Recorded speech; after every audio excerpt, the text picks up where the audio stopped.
Amigos de la Agencia Peruana de Noticias Andina, bienvenidos a una nueva edición de nuestro programa Al Quinto Día. Hoy es viernes 6 de marzo del año 2015. Marzo es un periodo que se nos presenta con el ajetreo propio del inicio del año escolar, con millones de niños y adolescentes retornando a las aulas y por tanto la responsabilidad de quienes tienen que velar por su seguridad tanto en el espacio público como en el espacio escolar es sumamente importante para garantizar un buen inicio de año escolar.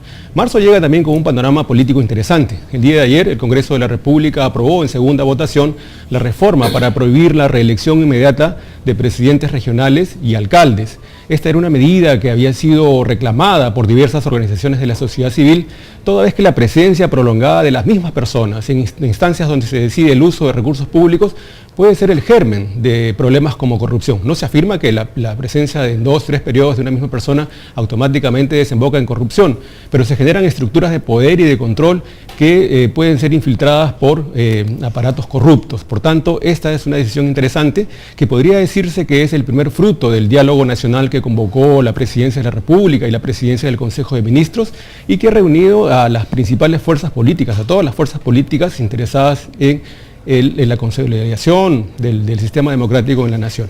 Hoy hemos invitado al doctor Marcial Ayaipoma, expresidente del Congreso de la República y actual dirigente nacional de Perú Posible, una de las organizaciones que ha participado precisamente en este diálogo nacional. Doctor Ayaipoma, bienvenido. ¿Cómo estás? ¿Cuáles son sus impresiones, cuál es su balance de esta primera etapa del diálogo nacional que ha dado como fruto ya inmediato la aprobación de esta restricción de la prohibición de reelección inmediata de alcaldes y presidentes regionales? Sí, exacto. El tema del diálogo nacional, la mesa del diálogo nacional, que al principio fue de una u otra forma dictaminada por la oposición como la toma de fotos, al final ha dado resultados. Y la última sesión, con la presencia incluso del fujimorismo ahí presente, hubo acuerdos, no acuerdos, porque en la mesa no hay acuerdos que se tomen porque no es vinculante, pero sí se debatió temas de reforma electoral, en la cual se notó claramente que la mayoría de los grupos democráticos estaban por muchos de estos, incluyendo lo que se votó ayer, la segunda votación para no elección de alcaldes y presidentes regionales. Y como bien has dicho, este es un fruto, ¿no?, de justamente la mesa de diálogo. Y ojalá que en la próxima sesión del Congreso continúe con estas reformas indispensables para el próximo proceso electoral.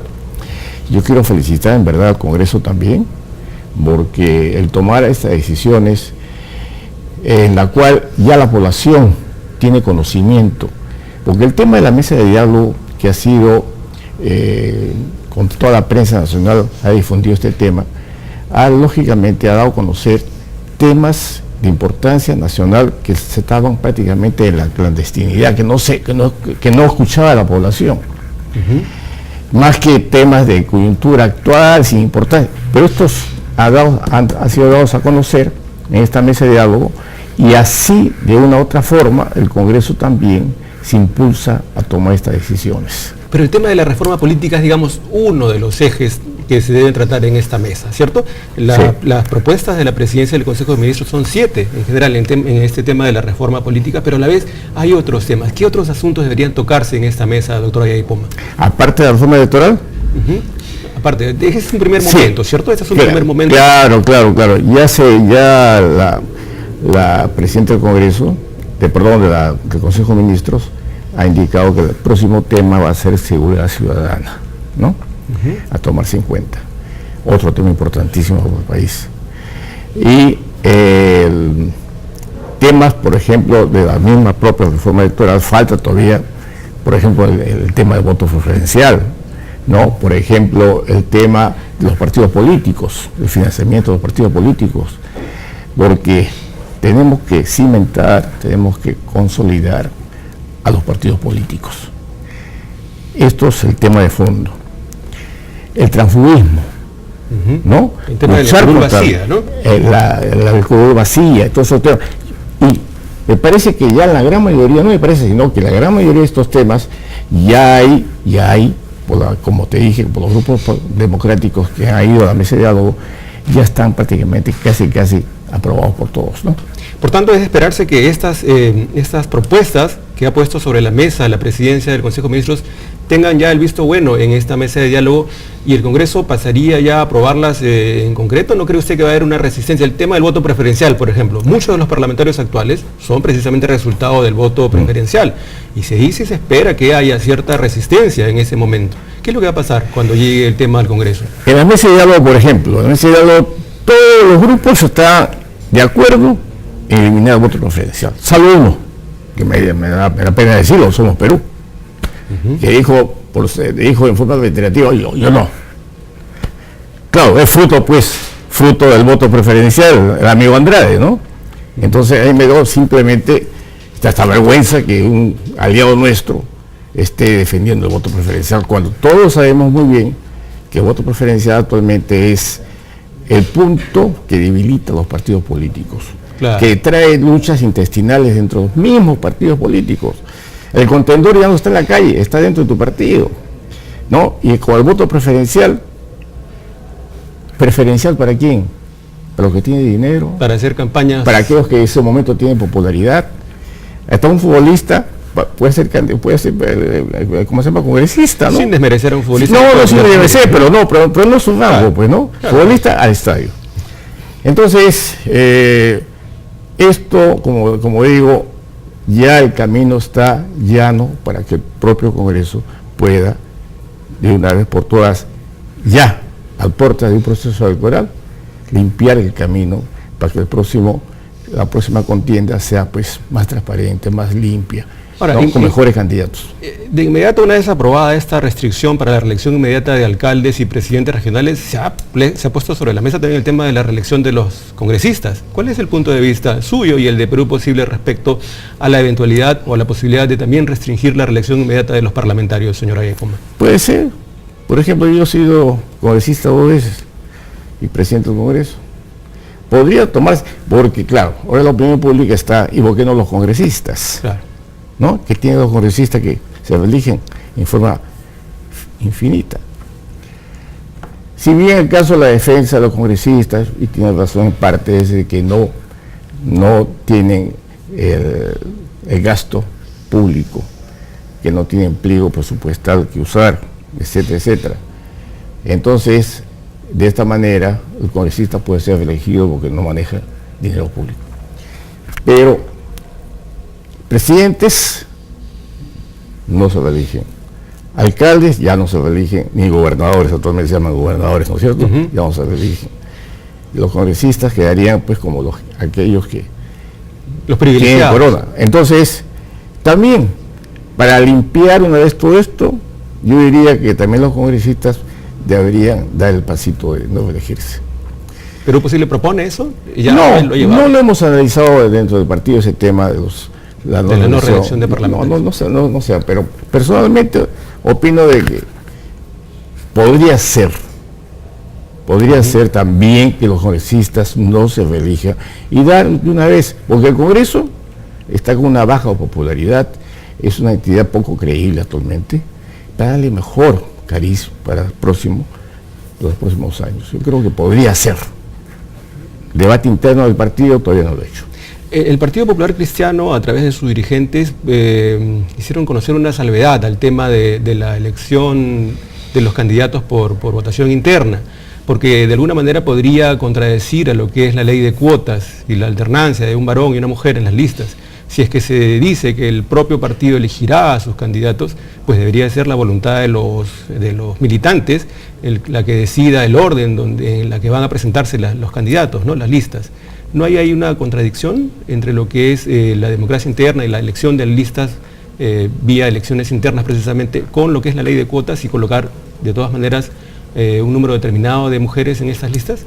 Exacto, eso sí, ahí hay un ligero choque, digamos así, porque en las elecciones internas de un partido, que así debe ser, en la cual eliminando el voto preferencial, estamos hablando, ¿no? Una vez eliminado el voto preferencial, entonces el partido tiene que elegir sus mejores cuadros con el voto universal de sus militantes. De esta manera, ¿qué hacemos con las cuotas de género? Ya sea hombre o mujer. Claro, Ese es el tema que hay que ver la estrategia de cómo se podría hacer. En verdad que este momento, porque ahí viene el pequeño choque que digo yo. ¿Cuándo se elimina el voto preferencial? La alternancia. La alternancia, claro. ¿No? Eso está todavía por definirse. Y el voto preferencial en el Congreso están indicando que todavía no hay el dictamen, que no existe el dictamen, que el dictamen fue archivado hace 2 años. Pero dentro del proyecto de la ley del Jurado Nacional de Elecciones está incluido la eliminación del voto preferencial. Esa puede ser la vía. Claro que sí. Doctora Yayepoma, cuéntanos ahora un poco sobre Perú Posible. ¿Cómo se está preparando para el proceso electoral que viene el próximo año? Bueno, estamos en el camino de consolidar las bases. Todo partido político, y el nuestro también, lógicamente, tiene ondas. Sabemos que estamos en la parte baja. Tenemos que ir a todas las zonas del país, nuevamente a reactivar bases que ya no existen. Somos claros, tenemos actualmente, han bajado nuestras bases y necesita la presencia, en este caso, del líder del partido, que es Alejandro Toledo, visita, como decimos nosotros, su cesa de los zapatos y a todos los lugares, para de esta manera el partido pueda levantar cabeza y estar presente en las próximas elecciones. ¿Y ensuciarse los zapatos comienza ya? No, ya empezó. Ya empezó. Entonces Perú Posible participará. Ya empezó, ya hemos ido a algunos lugares. Vamos a ir la próxima semana al sur del país, en Arequipa, Moquegua, etc. Bueno, una forma de hacer vida democrática, ¿no? Claro que sí. Bien, doctora Yayepoma, le deseamos además suerte en este esfuerzo por consolidar el partido y a la vez fortalecer de alguna manera también el sistema político de todo el país. Muchas gracias por acompañarnos. Gracias a usted. Amigos, mira, hemos conversado con el doctor Marcial Yayepoma, expresidente del Congreso y dirigente nacional de Perú Posible. Regresamos en unos instantes.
Amigos de Andina, luego de conversar con el doctor Marcial Yayepoma, dirigente de Perú Posible, estamos ahora con el doctor Gerardo Tábara, secretario general de la Asociación Civil Transparencia, una de las instituciones que ha sido promotora de toda esta reforma política que ha empezado a cristalizarse en el Congreso luego del diálogo nacional que se convocó desde la presidencia del Consejo de Ministros y la presidencia de la República. Doctor Tábara, bienvenido a la Agencia Andina.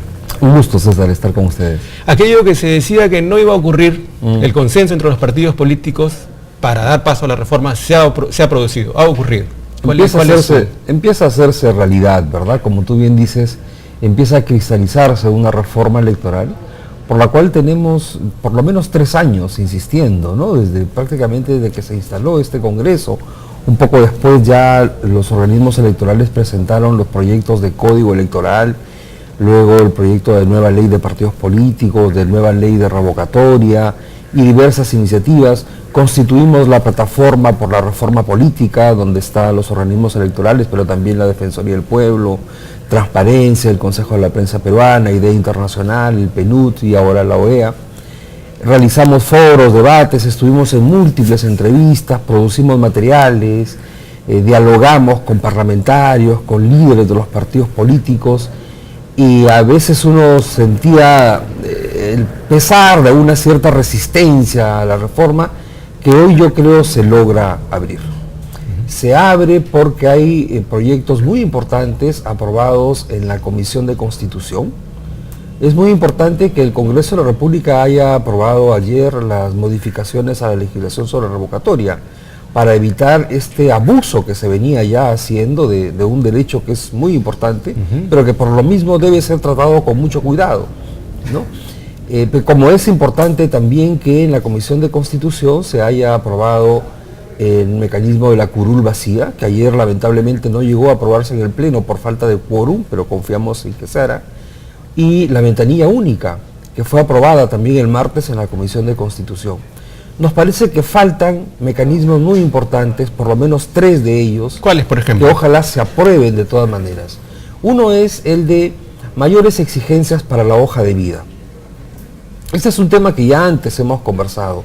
No puede ser que a los candidatos no se les exija que declaren en la hoja de vida sus ingresos, bienes y rentas. Lo que estamos proponiendo es que eso sea obligatorio y no opcional como es hasta el momento. Los electores tenemos derecho a saber cuáles son los ingresos, las propiedades, las rentas que tiene toda persona que aspira a un cargo de tanta importancia como ser parlamentario. Y que se incluya también la totalidad de los procesos judiciales, no porque esto sea un impedimento para candidatear, sino por un tema de información. Porque fíjate, en la elección de octubre del año pasado, 2 de los presidentes regionales que ganaron la elección, pocas semanas después fueron condenados por corrupción, ¿no? Procesos que están en apelación, pero fueron condenados por corrupción, y ellos no lo habían puesto en la hoja de vida que tenían estos procesos, porque la hoja de vida no lo exige. Claro. Y pensamos que debe ser exigido. Un segundo punto es el de los impedimentos para postular. La legislación peruana impide que toda persona, todo abogado o abogada que en algún momento de su vida haya cometido un delito, cualesquiera que éste sea, llegue a ser juez. La legislación peruana también prohíbe que quien alguna vez fue condenado por violación sexual sea maestro de escuela por el resto de su vida. Y sin embargo no hay ese tipo de impedimentos para cargos de elección popular. En el Perú puede ser congresista alguien que ha sido condenado por proxenetismo, por violación, por narcotráfico, por contrabando o por lo que fuere, o por corrupción o falsedad. Y lo que estamos planteando es que toda persona que alguna vez tuvo una condena por un delito doloso sea impedida de acceder a cargos de elección popular. Esa es una medida, la verdad, muy importante para proteger la democracia y elevar la calidad de la representación política. Y finalmente hay una medida que nos parece fundamental, que es mayores facultades para que OMPE controle y sancione a aquellos que incumplen con la rendición de los gastos y las finanzas de las campañas electorales. Claro, que es un tema que aparentemente está vinculado también con el financiamiento público de los partidos políticos. Está vinculado con el financiamiento público que debería producirse de una vez, ¿verdad? Pero eso ya existe la ley, lo que hay que hacer es destrabarlo para que se pueda implementar. ¿Qué sanciones deberían establecerse en ese campo? Porque parece que nadie le tiene miedo a esa norma. Nadie le tiene miedo porque las sanciones son multas que luego son incobrables, o la sanción máxima es justamente suspensión del financiamiento público, que no existe. Entonces pensamos que debería ponerse a debate las sanciones de carácter político. Nosotros tenemos hoy la mayoría de presidentes regionales que están ejerciendo el cargo no cumplieron con rendir sus gastos de campaña. y sin embargo nada les impide ejercer el cargo. Y entonces una propuesta es, fíjate, usted ganó la elección, pero como no está al día en su reporte de gastos ante la OMPE, le retengo la credencial hasta que se ponga al día en su rendición de cuentas con la OMPE. ¿Y cómo se fiscaliza esa rendición? Porque claro, hay partidos que en el papel todo cuadra.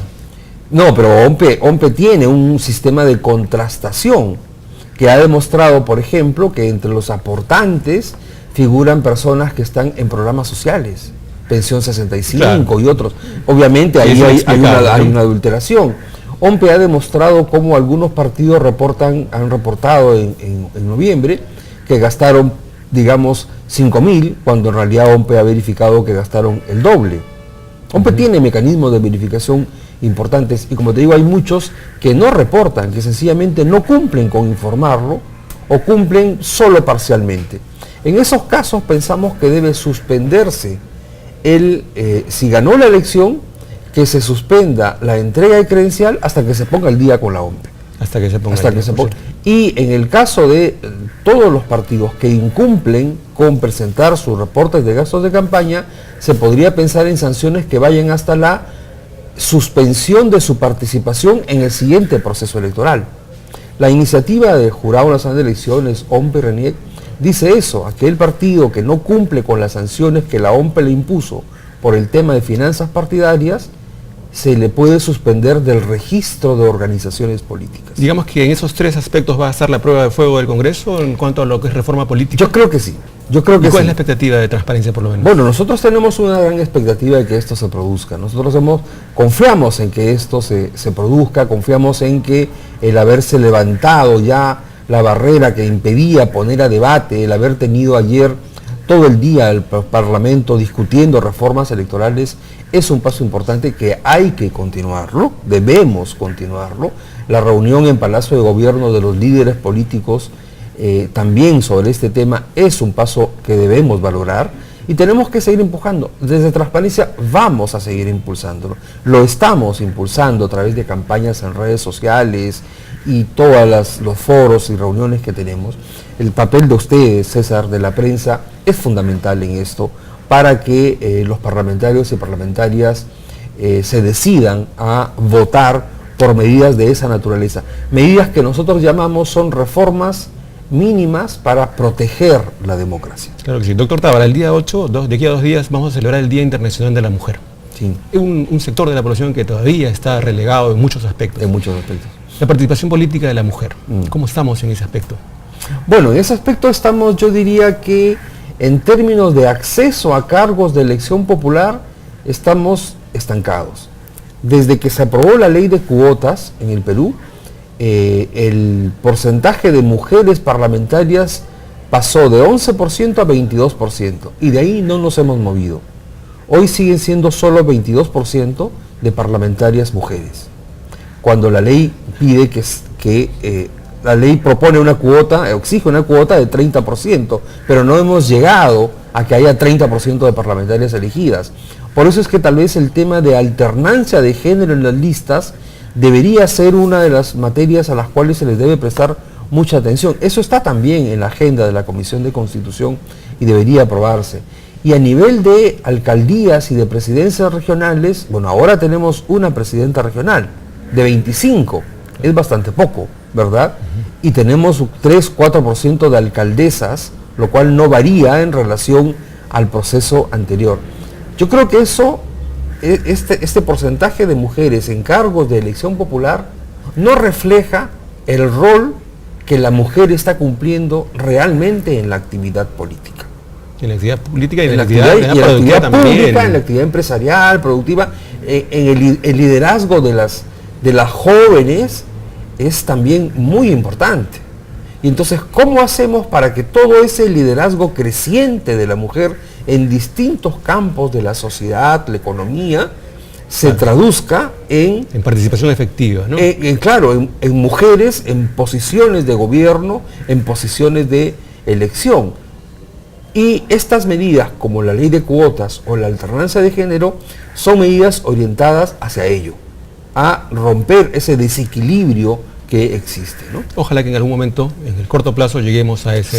Sí, la ley de cuotas costó conseguirla, la alternancia también está costando, pero yo estoy seguro que llegaremos a eso. Claro que sí. Doctor Tábara, muchas gracias por Sí, César, compartir muchas gracias. con los amigos de la Agencia Andina. Gracias. Amigos de Andina, hemos llegado al final de nuestro programa, nos despedimos hasta el siguiente viernes, deseamos un feliz Día Internacional de la Mujer, que no sea solo discurso, que no sea solo tarjeta o ramo de flores, sino apoyo efectivo en las labores cotidianas para descargar un poco todo este peso que lleva encima la mujer. Por tanto, les deseamos a nuestras compañeras que nos acompañan acá también hoy un feliz Día de la Mujer. Los invitamos a continuar con la programación de Andina Canal Online. Buenos días.